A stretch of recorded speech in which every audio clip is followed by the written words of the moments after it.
svima, ja sam Hrvoje Šimić i pokazivat ću kako napraviti svoj node od nula. Radit ćemo rudimentarnu verziju node, znači koja će podržavati samo print i quit statemente. Prvo par disclaimera, znači nećemo raditi od nule, da radimo od nule treba prvo izmisliti sami svoj svemir, pa onda sve dalje. Dakle, radit ćemo sa V8-om. Nisam C++ programer, tako da imate C++ pitanja, pitajte nekog drugog. Nisam V8 programer, tako da imate V8 pitanja, pitajte nekog drugog.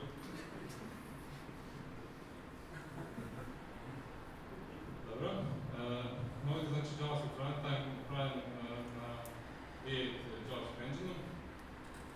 Znači šta je taj runtime, šta je engine? JavaScript kod se pokreće u kontejneru, programu koji čita i izvršava run. Sad taj program mora raditi dvije stvari.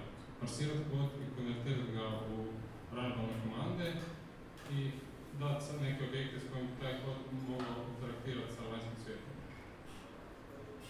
Sad, znači ovo prvo je engine, a drugo je runtime.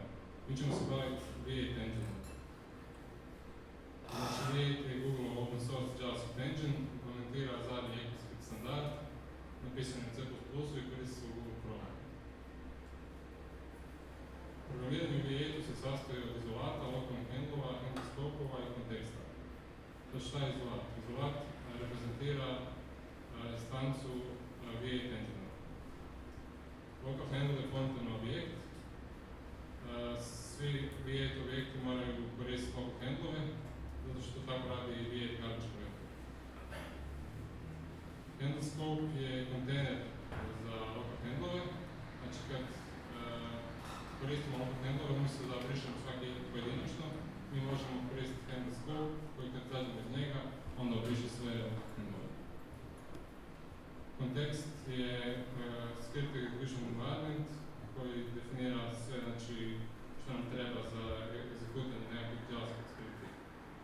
Uglavnom sad ćemo preći na demo gdje ćemo pokazati Hello World example i počnemo pokretati JavaScript failove, zadat ćemo globalnu print funkciju i quit funkciju. Sad se moram prebaciti i moram pustiti mikrofon.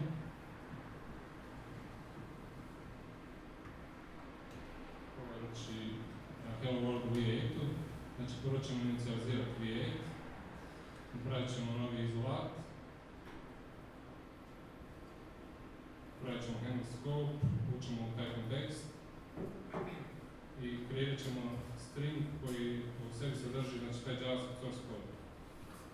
Znači mi radimo sad u C++-u i koristit ćemo V8 library da iskompiliramo JavaScript kod i pokrenemo ga.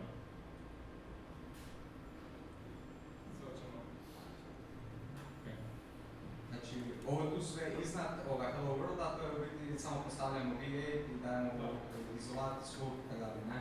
I onda u biti sva magija se dešava tu new from nuclear 8, a izvolite. Sva magija se dešava na ovoj liniji i unutar ovih navodnika je naš JavaScript skripta. Znači to je string concatenation. Znači nećemo samo ispisati string hello world, nego ćemo zbrojiti dva stringa i onda ispisati to na standard out. Ovdje. Tako da ovo iskompiliram i pokrenemo ćemo hello world.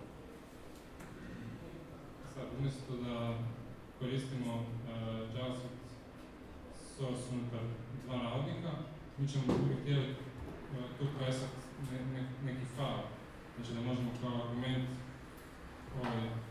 ovom hello worldu reći, ne znam, test.js. Znači moramo pročitati file.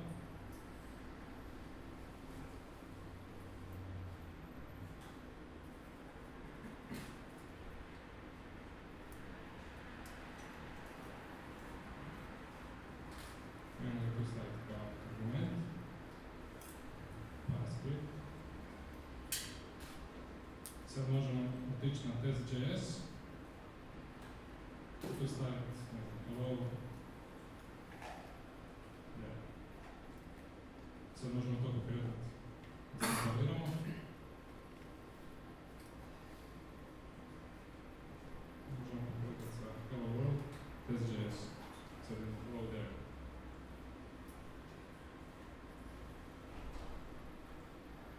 E sad, umjesto da mi stalno printamo ovaj rezultat van, sa printf, treba bi to maknuti, jer tako JavaScript engine ne radi po defaultu, nego on samo izvrši taj kod koji je tamo. Znači on će sad izvršiti samo to konkateniranje stringa i neće ispisati ništa na standard out. Sad, ako bi mi htjeli da se nešto ispiše, trebali bi dodati neku funkciju za to.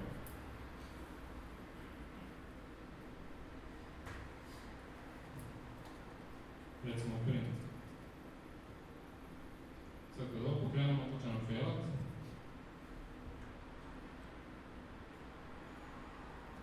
Bacit ćemo vam kao reference error, print is not defined.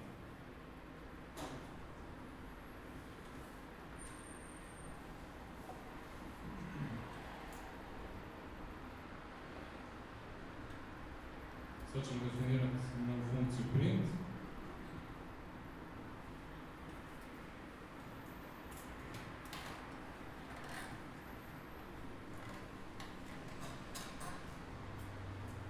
I onda moramo dodati u ovaj naš kontekst.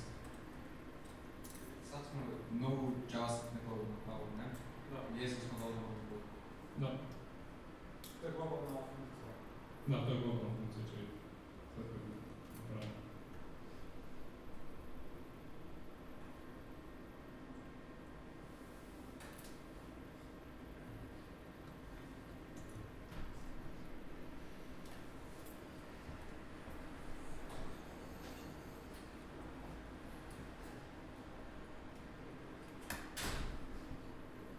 Ja sad prenesemo do naš kontekst, možemo iskompilirati ponovno, sad će proći.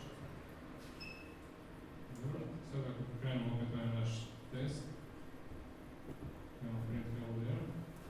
Znači ako pokrenemo to sa hello world.js, treba biti hello there.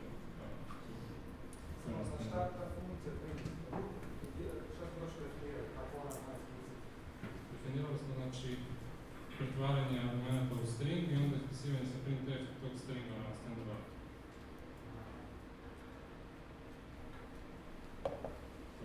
Sad ćemo Znači još zapravo sve te funkcije u JavaScriptu su definirane u C++.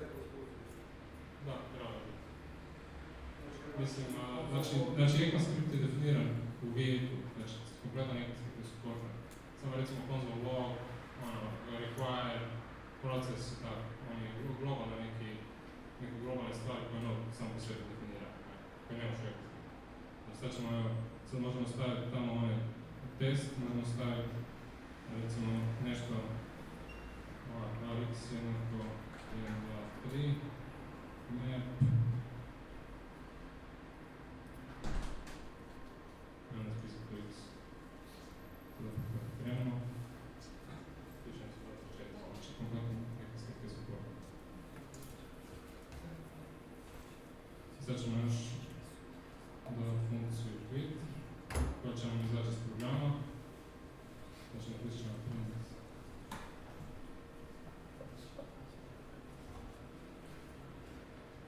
quit i onda tu ako ovo pokrenemo, failat ćemo što nemamo quit is not defined.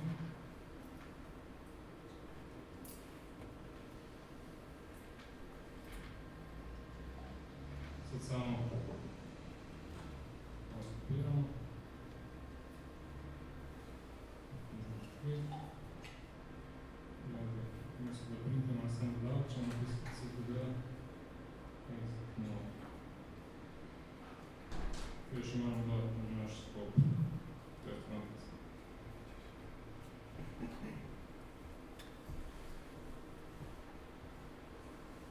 Dakle, ovo skompiliramo.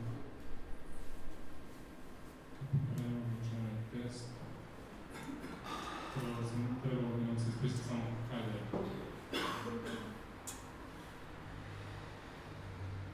I evo, sad smo definirali taj quit. To je to više mene.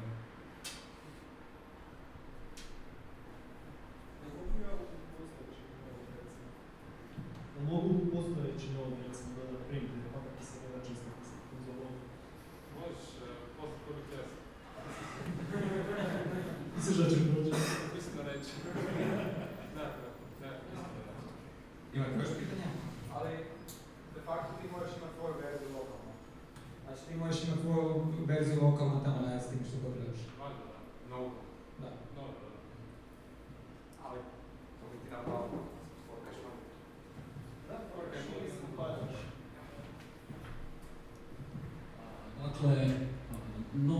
zapravo ne ulazi pod standard ECMAScript, ako se ne varam, on je u biti proširenje, samo proširenje, a u biti izvodi se na isti ovaj način, s obzirom da nama V8 omogućuje dodavanje novih funkcionalnosti, u biti Node je proširenje ECMAScripta, a mi ga sami možemo proširiti na ovaj način.